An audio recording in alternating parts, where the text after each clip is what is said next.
When Captain Robert Williams watched his bombardier line up the approach over Schweinfurt on October 14, 1943, he wasn't thinking about making history. He was counting the seconds his crew had left to live.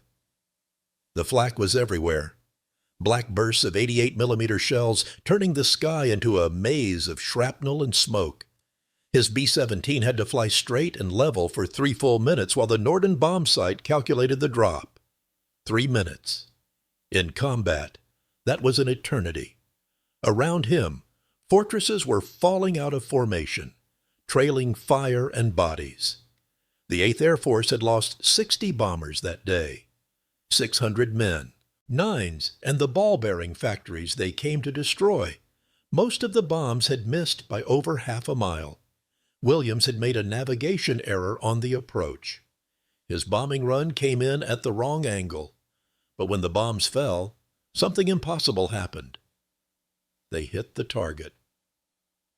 By the summer of 1943, American strategic bombing doctrine was collapsing under the weight of its own promises. The theory had been beautiful. High-altitude daylight precision bombing would cripple Nazi Germany's war machine. Surgical strikes on ball-bearing factories, oil refineries, aircraft plants. The Norden M9 bombsight, America's most closely guarded secret, could supposedly drop a bomb into a pickle barrel from 4 miles up. The entire daylight bombing campaign rested on that promise. The reality was carnage. Circular error probable, the radius within which half your bombs would fall, was running at 3,200 feet, not 300 feet. Not even 1,000 feet. 3,200 feet. More than half a mile. At those numbers, which precision bombing wasn't precision at all. It was area bombing with better publicity. And the cost, the human cost, was staggering. 8th Air Force bomber crews had a 1 in 4 chance of surviving their 25-mission tour. 1 in 4. The Schweinfurt raids in August and October of 1943 hammered that home. 120 bombers lost in 2 missions. 1,200 men dead, missing, or captured. And the ball-bearing production? Back to full capacity within 6 weeks. The cold North Atlantic wind cut through the briefing rooms at English airfields. Crews knew the numbers. They could see their odds shrinking with every mission. The Nazi flak batteries had learned the pattern. American bombers flew straight and level on their bombing runs. Perfect, predictable targets. The Luftwaffe fighters knew exactly when to press their attacks. During those 3 endless minutes of the Norden's bombing run, a B-17 was a sitting duck. The Norden itself was a marvel of 1930s analog engineering. Gyroscopes and gears, precision optics, mechanical computers calculating airspeed, altitude, wind drift. In theory, the SWAT had accounted for every variable. In practice, it had a fatal flaw. At 25,000 feet, crosswinds were violent and unpredictable. The Norden couldn't compensate accurately, and it demanded that 3-minute straight-line approach, turning every bomber into a stationary target for German gunners who had practiced their craft since Poland. Morale was breaking. Some crews were finding creative ways to abort missions. Others simply accepted they were dead men on borrowed time. In Washington, the air staff was starting to ask uncomfortable questions. Was daylight precision bombing even possible? Should they adopt RAF-style night area bombing instead? The entire doctrine, the entire justification for the 8th Air Force's existence, was on trial. Captain Robert Williams wasn't supposed to be the one who fixed it. He was a navigator, not a tactician. A farm kid from Ohio who'd learned trigonometry because he liked solving puzzles. Before the war, he'd surveyed farmland. Now he guided B-17s through flak and fighters, calculating headings while the aircraft bucked through prop wash and the bombardier shouted corrections over the intercom. October 19th, 1943. 5 days after Black Thursday, and the second Schweinfurt raid came to be known. The 305th Bomb Group was flying another mission, Basse Williams was running the numbers for their approach when he realized they were coming in at the wrong angle. They drifted off course. Instead of approaching the target head-on, they were coming in at a 40-degree offset. Standard procedure would be to circle around, line up properly, give the bombardier a clean straight shot at the target. But circling meant more time in the flak, more time for fighters to reorganize. Williams made a decision.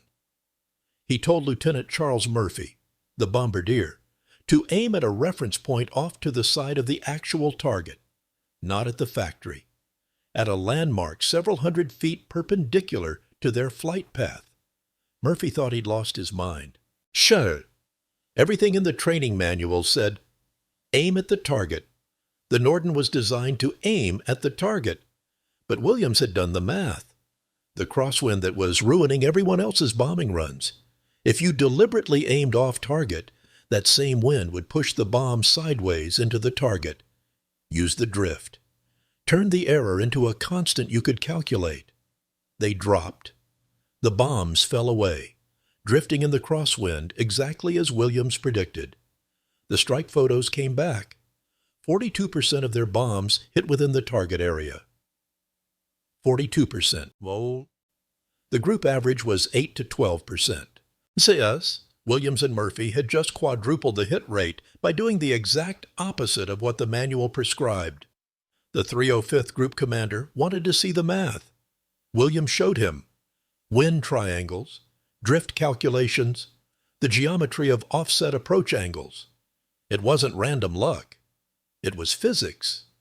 The Norden's weakness, the crosswind it couldn't properly calculate, became a weapon if you understood how to use it. The commander authorized more tests, different altitudes, different wind conditions, different offset angles. The results held when done correctly. 3's offset bombing reduced circular error probable from 3,200 feet to approximately 1,100 feet, a 60% improvement. The hit rate jumped from 11% to 27%. Not perfect, but good enough to actually destroy what you were aiming at. But Williams faced an enemy more dangerous than any Luftwaffe squadron, the bureaucracy. And they had no intention of letting some farm boy navigator embarrass the experts who'd spent 20 years developing American bombing doctrine. The brilliance of offset bombing wasn't just that it worked.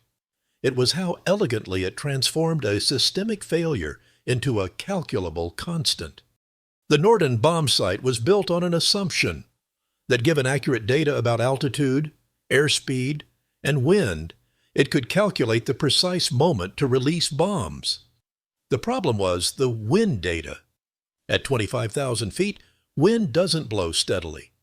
It gusts, shifts, creates turbulence. The bombardier's telescope view through the Norden showed him the target, but it couldn't show him the invisible river of air that would push his bombs off course. Offset bombing said, forget the target. Focus on the wind triangle. Here's how it worked. The navigator used a double drift method to calculate actual wind speed and direction. He'd take drift readings at 2 different points during the approach, measuring how much the aircraft was being pushed off course. 2 measurements gave him enough data to calculate precise wind velocity, not estimated wind, actual wind. Then came the geometry. Instead of flying straight at the target, the formation would approach at an angle, typically 40 to 50 degrees offset. The bombardier wouldn't aim his Norden at the factory or rail yard. He'd aim at a reference point, a distinctive landmark or terrain feature that was perpendicular to the target from the flight path. A church steeple, a river bend, a road intersection, something the bombardier could identify clearly through his optics. When the Norden's computer said release, the bombs would drop. They'd start falling, but they wouldn't fall straight down. The crosswind would push them sideways as they fell. 25,000 feet is almost 5 miles. A bomb takes nearly a minute to fall that far. During that minute, a 25-mile-per-hour crosswind would push each bomb roughly 2,000 feet to the side. That drift, that sideways push, would carry the bombs from the reference point directly into the actual target. The math was beautiful in its simplicity. You were turning the Norden's biggest weakness into your targeting solution. Instead of fighting the crosswind, you used it. Instead of trying to calculate an impossible number of variables, you reduced the problem to basic trigonometry. Angle of approach times wind velocity equals offset distance. Solve for angle. Drop on reference point. Let physics do the rest. Compare that to the traditional method. Fly straight at the target. Let the bombardier stare through the Norden for 3 minutes while it calculated release point. Hope the wind data was accurate. Hope the gusts didn't push you off course. Hope the flak didn't force evasive action. Hope, hope, hope. At Schweinfurt, Trona, hope killed 60 bombers in one afternoon.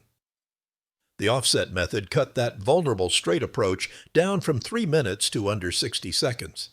The formation came in at an angle the flak predictors couldn't track as easily. The bombardier only needed clear sight of the reference point, not the target itself. And if the math was done right, the bombs would arrive on target even if smoke or haze obscured the actual objective. Field adaptations proved the versatility. Over Bremen in January 1944, clouds covered the target completely. Traditional bombing would have been canceled or shifted to radar-estimated drops. But the coastline was visible. Bombardiers used offset points on the coast. Triangles. Let the wind carry the bombs inland to targets they couldn't even see. Post-strike reconnaissance showed bomb concentration better than most clear-weather missions. In February, the 8th Air Force flew missions where wind speeds hit 40 miles per hour at altitude. Traditional Norden bombing would have been useless, but offset bombing thrived on strong winds. The stronger the wind, the more reliably it pushed the bombs along the calculated drift path. Missions that should have been scrubbed for weather became some of the most accurate strikes of the month. The technique worked equally well with radar. The H-2X system could see through clouds using microwave returns, but radar images were fuzzy, imprecise. You couldn't positively identify a specific factory with radar. You could identify a coastline, a river, a mountain ridge, natural features that made perfect offset reference points. Radar bombing had been a desperation measure. Offset bombing made it tactically effective. Production of the new doctrine happened faster than anyone expected. In January 1944, Lieutenant General James Doolittle took command of the 8th Air Force. Doolittle had a reputation: Tokyo Raid, test pilot, engineer. He understood the numbers, and the numbers said American bombers were dying for nothing. When his staff showed him the offset bombing data, threes. He made it his top training priority immediately. Field Order 259 in February 1944 officially authorized offset bombing for all 8th Air Force groups. But authorization meant nothing if the crews couldn't execute. Most bombardiers had trained for years on traditional Norden techniques. Their instincts, their muscle memory, everything said aim at the target. Now they had to retrain themselves to aim at empty air and trust the math. Doolittle pulled Williams and Murphy off combat duty, made them instructors. They ran intensive courses at every bomber base in England. Navigation theory, wind triangles, drift calculations, the geometry of offset angle. Hundreds of navigators and bombardiers cycled through crash training programs. The resistance was real. Veteran crews who'd survived 30 missions didn't want to learn new tricks. One pilot openly refused, insisted on flying traditional straight-in approaches because that's how we've always done it. Doolittle relieved him from combat command. The message was clear: adapt or go home. By April 1944, offset bombing had become standard operating procedure across the entire 8th Air Force. Training films showed the technique. New crews learned it from day one. The formation tactics manuals were rewritten. In 4 months, Doolittle had institutionalized what had started as one navigator's improvisation under fire. The scale of the shift was remarkable. At peak operations, The 8th Air Force was flying missions with over 1,000 bombers. Each bomber group had to coordinate offset approaches. Lead bombardiers calculated wind drift, while deputy leads prepared alternate reference points. The entire formation's accuracy depended on precise execution by the lead crew.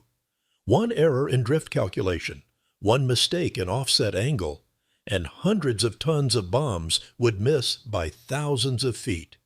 But the crews mastered it. By late spring 1944, hit rates were consistently above 25%. Officer submissions achieved 35%. For the first time since America entered the war, strategic bombing was actually strategic. Factories stayed destroyed. Rail yards stayed wrecked. Oil refineries stopped producing. The Luftwaffe noticed. German fighter tactics had relied on knowing American bombers would fly predictable 3-minute straight approaches. Now the approaches were angled, shorter, less predictable. Flak batteries found their solutions less reliable. The defensive formations adapted, but the advantage had shifted. By late May, the 8th Air Force was ready to prove offset bombing on the largest stage imaginable, Sousse. The invasion of Europe was coming, and when it came, offset bombing would mean the difference between slaughter and victory on the beaches, which is when the institutional opponents made their final stand. The Bureau of Aeronautics hadn't officially opposed offset bombing. That would have been too obvious. Instead, they'd simply continued to emphasize traditional Norden training in their doctrine updates, continued to fund research into improved Norden models, continued to suggest that with enough refinement, the original vision of precision bombing would work as designed. They had reasons, institutional reasons. The Norden program had consumed enormous resources since the 1920s, but it was classified at the highest levels. Guards accompanied bombardiers to protect the site's secrets.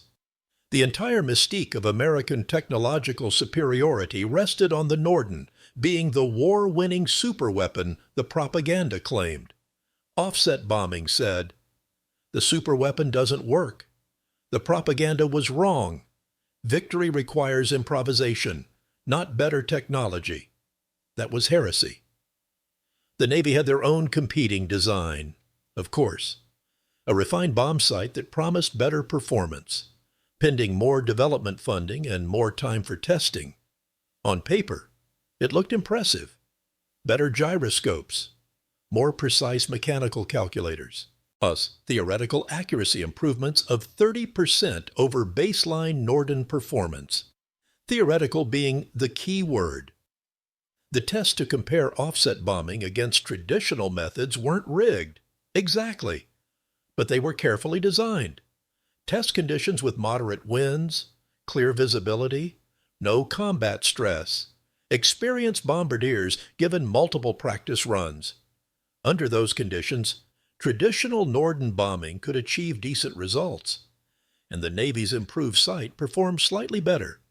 What the tests didn't measure was combat reality, the effect of flak-forcing evasive action during the bombing run, the impact of smoke obscuring targets, the consequences of getting wind data wrong, the vulnerability of that 3-minute straight approach, the psychological pressure of knowing fighters were lining up attack runs while you flew steady.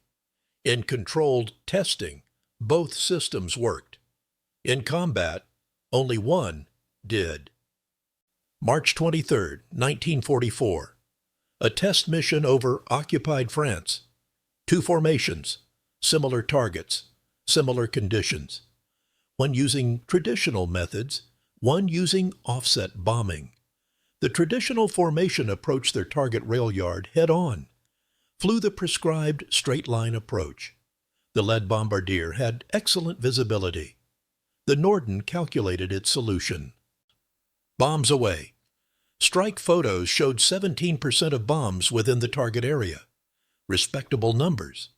Better than early war performance. The offset formation came in at 47 degrees to their target. Lead Navigator calculated wind drift at 32 miles per hour from the northwest. Bombardier aimed at a river junction 500 yards perpendicular to the marshalling yards. Released. The bombs drifted through the crosswind and saturated the rail junction. 31% hit rate. 31 versus 17. Not even close. But the real difference showed up in the after-action reports. The traditional formation reported moderate flak damage. Also 2 aircraft with serious damage. 1 crew member killed. Their straight approach had given the flak batteries perfect tracking solutions. The offset formation reported light flak damage. No serious hits. The angled approach, the shorter time on target heading, had kept them inside the enemy's decision loop. The Marine Corps observers who'd been pushing for offset bombing adoption seized on those numbers. Lieutenant General Holland Smith, who'd been planning amphibious assaults since before Pearl Harbor, understood what offset bombing meant for naval fire support. His Marines would be assaulting beaches under bomber cover. He needed those bombs on target, not close. On target. Smith went directly to Doolittle, then to Eisenhower. The Supreme Commander had a decision to make. D-Day was weeks away. Thousands of bombers would support the landings. Which method would they use? Eisenhower looked at the data. Then he looked at the casualty projections for the invasion. Then he made the only decision the numbers supported. Offset bombing. All aircraft. All targets. The most important military operation in human history would rely on a technique invented by accident 18 months earlier. But vindication in the planning rooms didn't guarantee victory on the beaches. The real test was coming. June 6th. Normandy. Fives. And the weather forecast was terrible. At June 6th, 1944. 0300 hours. Bomber crews across England were getting the word. Maximum effort. Every available aircraft. Every bomb you can carry. This is it.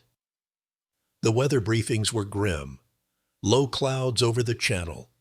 Visibility near zero at beach level. Winds gusting to 40 miles per hour at altitude. Conditions that would have grounded missions under normal circumstances. But there was nothing normal about this day. The plan called for 2,900 tons of bombs to hit German defensive positions minutes before the first landing craft touched down. Utah Beach, Omaha Beach, Gold, Juneau. Athis, Sword. 5 beaches, 5 massive bombardments. The lives of the assault troops depended entirely on those bombs arriving exactly where they needed to be. Utah Beach got the first wave.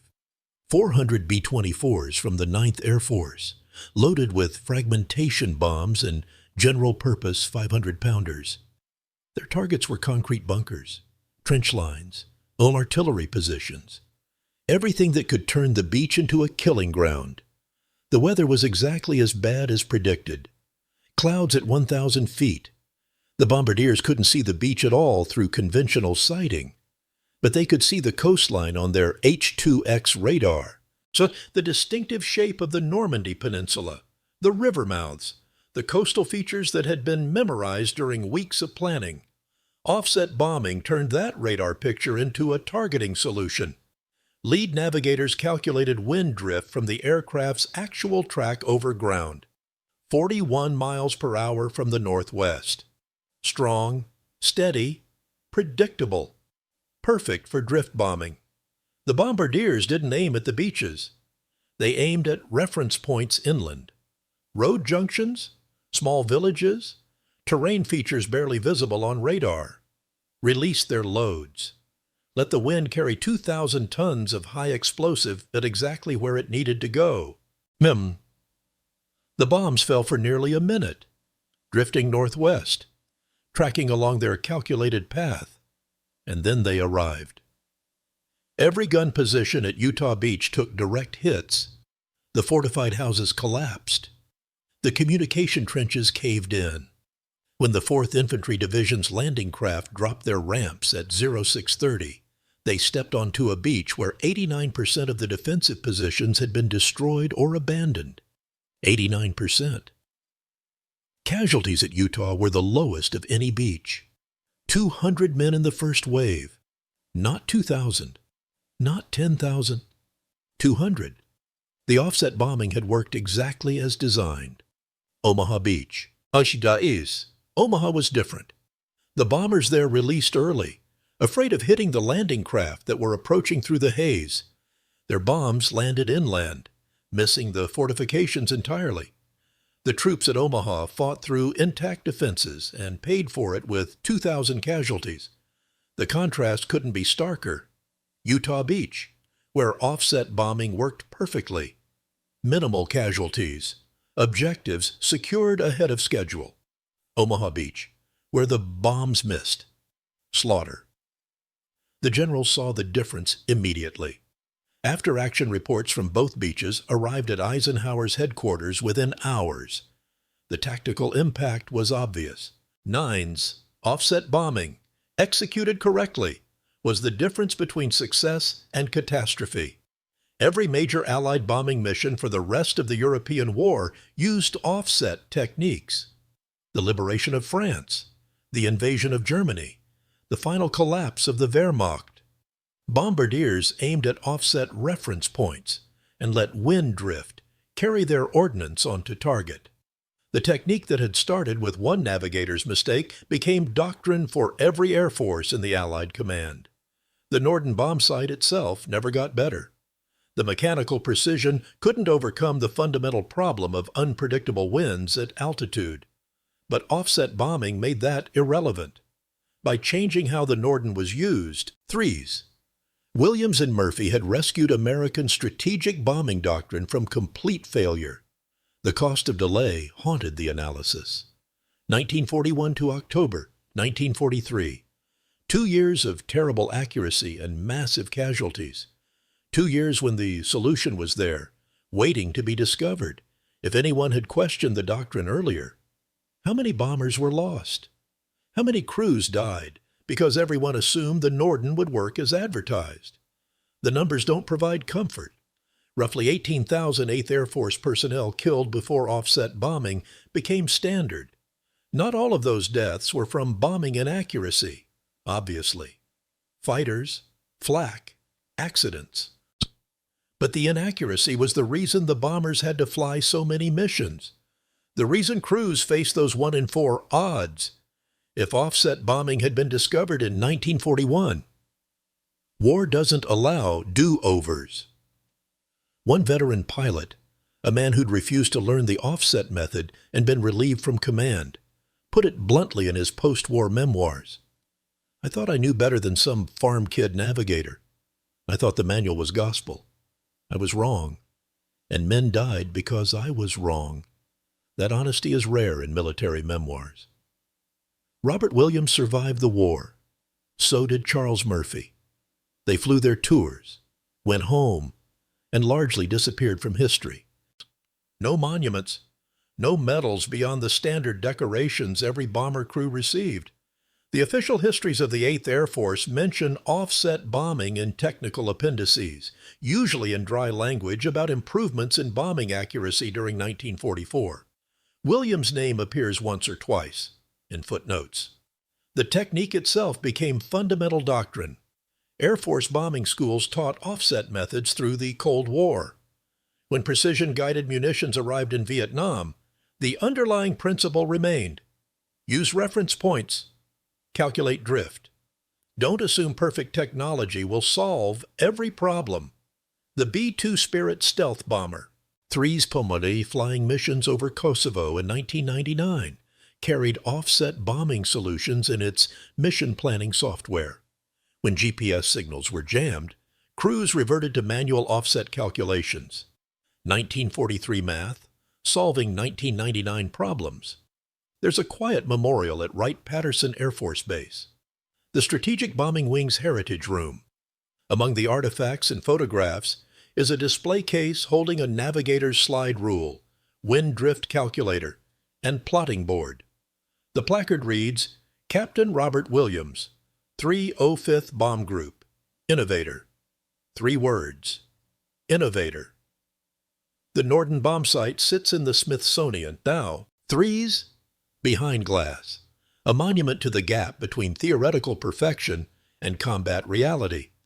Tour guides mention its legendary accuracy.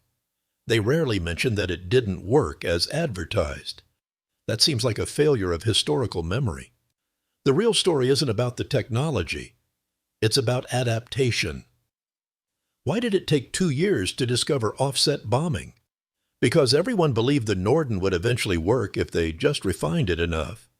Better training, better maintenance, better data. The institution had invested too much credibility in the technology to admit it might be fundamentally limited.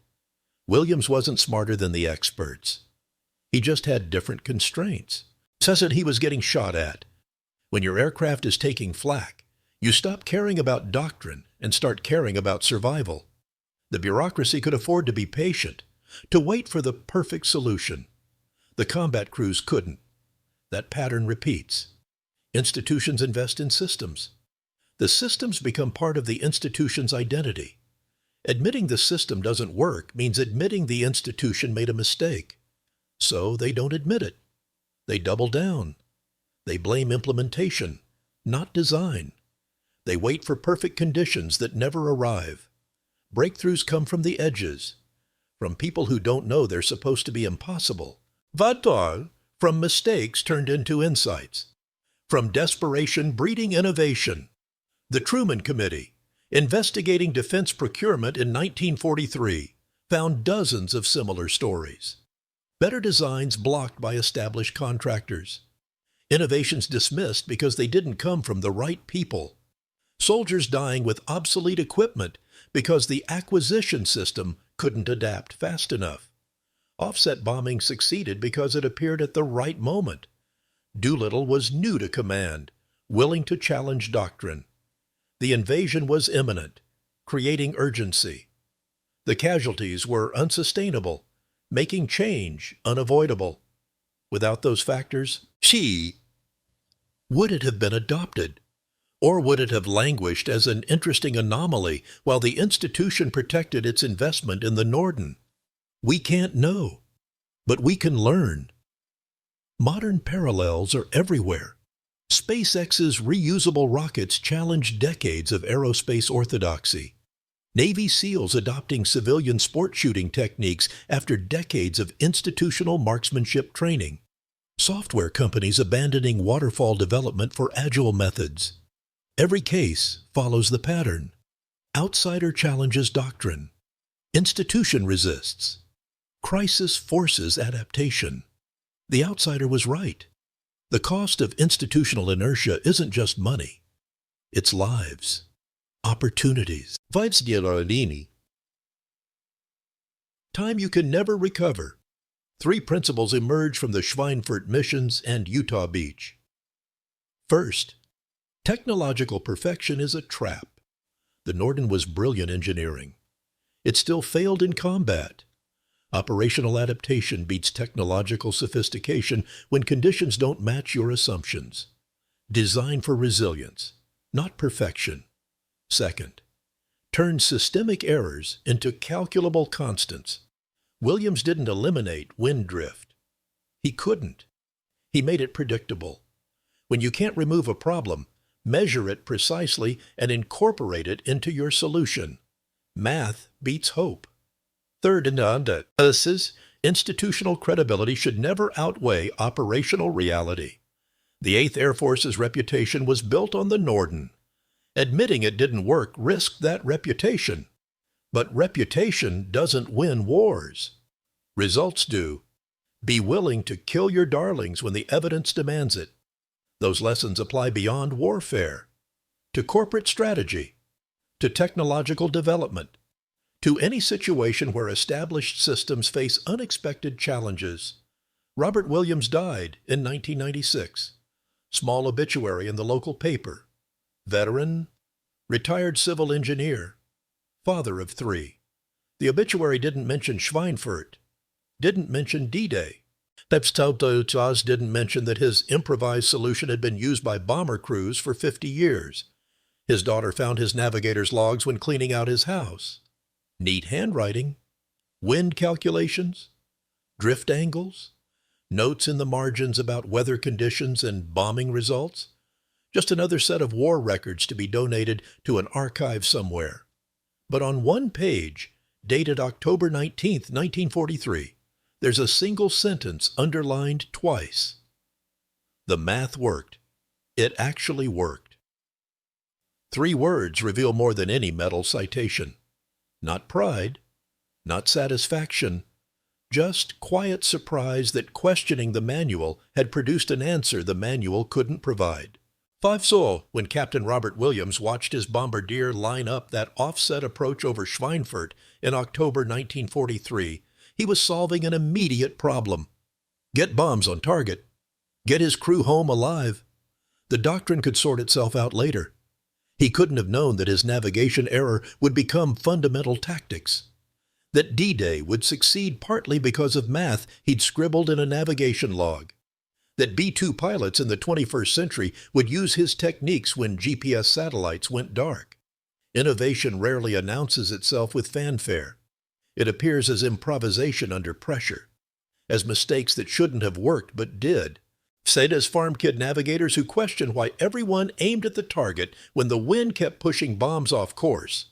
The 8th Air Force dropped approximately 730,000 tons of bombs on occupied Europe between 1943 and 1945.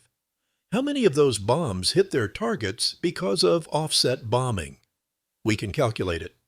27% hit rate versus 11% baseline. A 16% improvement, applied across 730,000 tons. 117,000 tons of explosives hit targets they would have missed under the old doctrine. 117,000 tons that destroyed factories, rail yards, oil refineries, U-boat pens, plus strategic targets that shortened the war, tactical targets that saved Allied lives. And it all started because one navigator approached from the wrong angle and decided to trust his math instead of the manual. Perfect technology failed. Human adaptation succeeded. The story of World War II is full of such moments. But Williams' offset bombing stands out because it wasn't about inventing something new. It was about seeing what was already there. The wind wasn't the problem. The wind was the solution. You just had to look at it differently. The Norden bombsight promised perfect bombing. Offset bombing delivered effective bombing. Sometimes effective beats perfect. Huh? Usually. Actually, when you're getting shot at, you take effective, you take what works. You adapt. That's the real legacy, not the technique itself, though it endured. The mindset. Question doctrine when doctrine fails. Trust math over mystique. Turn your enemy's assumptions against them. Use the wind. Somewhere over England in 1944, a young navigator was calculating wind drift angles while his bombardier protested about aiming at a church steeple instead of a factory. The navigator showed him the math. The bombardier trusted it. The bombs fell. The bombs drifted. Zool. The bombs hit. They flew home. They'd live to fly another mission. The math worked. It actually worked. And that made all the difference.